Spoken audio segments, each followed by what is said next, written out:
सभी को मेरी तरफ से अमलक प्रणाम। परमात्मा ने हमें इस धरा पे भेजा एक सत्कर्म करने के लिए, एक अच्छा जीवन चलाने के लिए, एक दूसरे के दुख में खड़ा होने के लिए,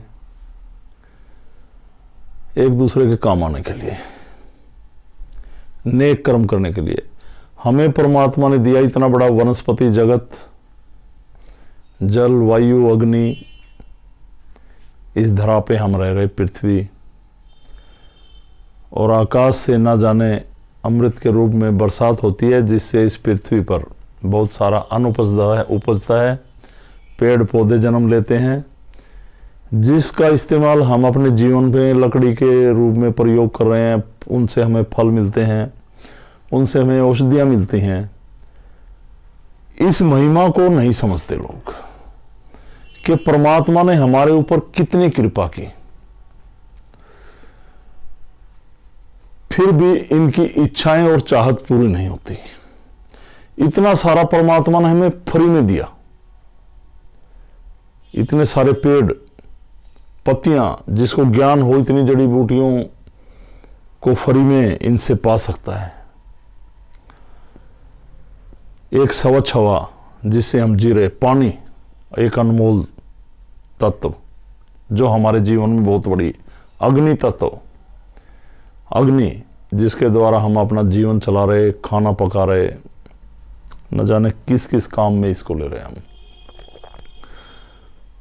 तो सही कर्म करें तो हमारा मेन मकसद यह है कि उस परमात्मा को ना भूलें जिसने हमें इतना कुछ दिया, पर हम उसको याद नहीं रखते हैं, उसकी शरण में नहीं रहते, उसके ध्यान में नहीं रहते हैं। मैं उसी टॉपिक पे आ जाता हूं जो हमेशा समझाता आया हूं, पर अलग अलग तरीके से आपको बार बार समझाता रहूंगा और समझाता रहूंगा। जैसे इंसान शरीर छोड़ता है, उसके कर्मों के अनुसार उसे मुक्ति मिलती, मोक्ष मिलता, या वो भटकता है। कुछ ऐसी भटकती आत्माएं जो हमें परेशान करती हैं, और फिर हम, या हमें स्वप्न में दिखाई देती है, हमारे शरीर में आती है, हमें परेशान करती है।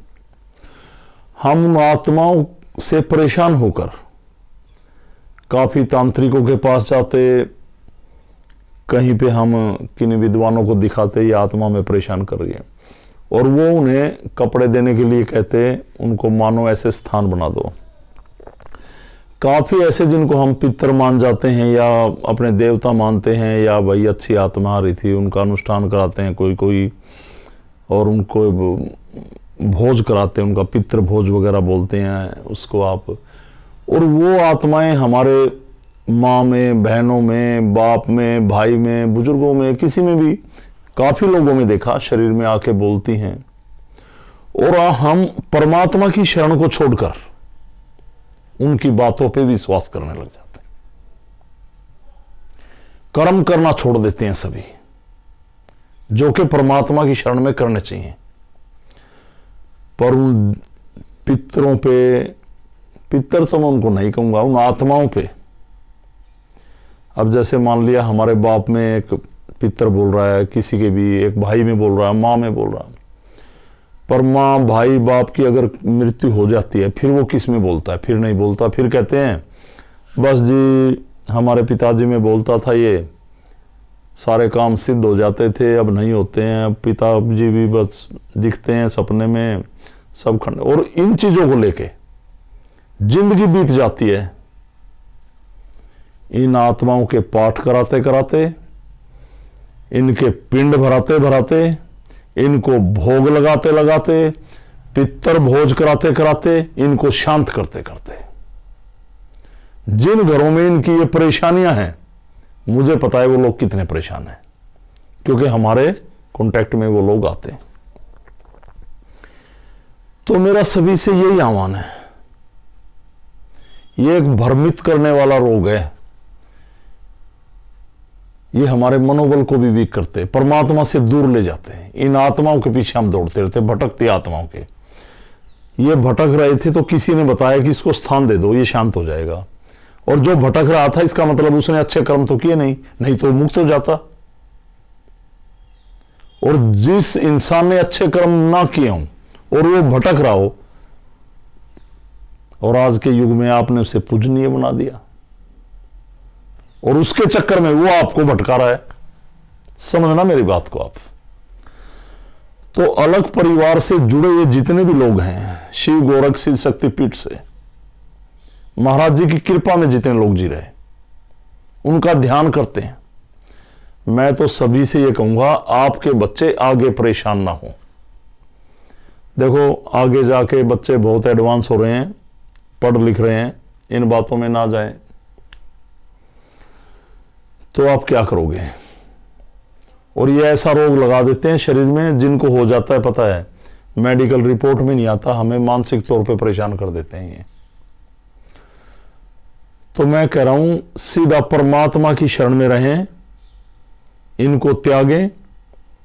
और मैंने पीछे भी बताया था, इनको ये मुक्त जब होंगे कि जितने घर जितने परिवार बढ़ गए आपके और वो उस पितर को मान रहे हैं, वो सभी एग्री हों और इसको मानना बंद करें, ताकि महाराज जी की शरण में मैं प्रे करूं और इनसे आप मुक्त हो। ये बहुत बड़ा रोग है। एक किसी तंत्र विद्या से किसी ने कुछ कर दिया वो अलग बात है, ये अपने घर में खुद ही हम गलत आत्माओं के शिकार हो रहे।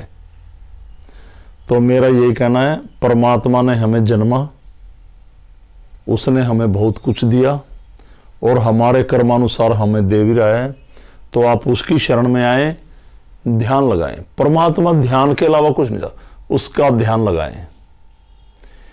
इस जनजीवन में जो भी आप कर रहे हैं, कमा रहे, खा रहे, कोई व्यवसाय कर रहे, अच्छा कर्म कर रहे, बुरा कर्म कर रहे, पर उससे दूर होकर 1 घंटा उसकी शरण में आए। इस सिद्धि के माध्यम से आपको एक ध्यान का रास्ता दिया जाता है जो आपके विकारों को हरता है, तो आप शारीरिक और मानसिक तौर पर ठीक होते हैं। उसके बाद आपकी आत्मिक शक्ति बढ़ती है ध्यान के द्वारा और उसकी कृपा होती है और आप मुक्ति और मोक्ष की ओर बढ़ते हैं।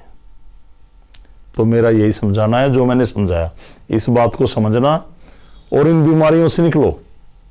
ये भटकती आत्माओं के जो आपने स्थान बना दिए, दिखता है जी आके बता गया, ये कर गया, फिर कपड़े मांगता है, आपको परेशान कर रहा है, तो सीधा और कुछ मानने की जरूरत ही नहीं है, सीधा भगवान को माने, परमात्मा को माने और उसकी शरण में आए। तो मेरा यही साथ समझाना। और आपको ये बातें कैसी लगी कि आप इन समस्याओं में घिरे हुए हैं, कमेंट्स करके जरूर बताया करें। तो सभी को मेरी तरफ से ओमलक प्रणाम व अलग पुरुष गोरक्षनाथ भगवान के चरणों में वंदन प्रणाम, शंकर भगवान को प्रणाम, माँ भगवती को प्रणाम और सनातन धर्म की जय। सनातन को जिंदा रखें, सनातनी बने। तो सभी को प्रणाम। ओमलक सभी को। ओमलक।